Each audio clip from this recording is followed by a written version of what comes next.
যুক্তরাষ্ট্রের vice president ও ডেমোক্র্যাটদের সম্ভাব্য president প্রার্থী কমলা হ্যারিসকে আবারও বামপন্থী ও উন্মাদ আখ্যা দিলেন দেশটির সাবেক প্রেসিডেন্ট ডোনাল্ড ট্রাম্প। শনিবার মিনেসোটায় এক নির্বাচনী সমাবেশে এসব কথা বলেন তিনি। বলেন, প্রেসিডেন্ট নির্বাচিত হলে যুক্তরাষ্ট্রকে ধ্বংস করবেন কমলা।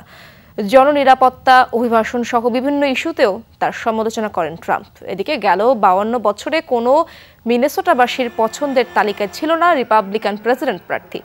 তবে গেল 27 জুনের বিতর্কের পর এ রাজ্যেও জরিপে কিছুটা এগিয়েছিলেন ট্রাম্প। তবে প্রার্থী হিসেবে বাইডেন নিজের নাম সরিয়ে নেওয়ার পর আবার পিছিয়েছে রিপাবলিকানদের জনপ্রিয়তা। আর সম্ভাব্য প্রার্থী হিসেবে কমলার নাম আসার 36 ঘন্টার মধ্যে ডেমোক্র্যাটদের তহবিলে জমা হয়েছে $100 মিলিয়নেরও বেশি। যুক্তরাষ্ট্রের ইতিহাসে কমলা হ্যারিসই প্রথম কৃষ্ণাঙ্গ ও এশীয় নারী যিনি ভাইস প্রেসিডেন্টের দায়িত্ব পালন করছেন।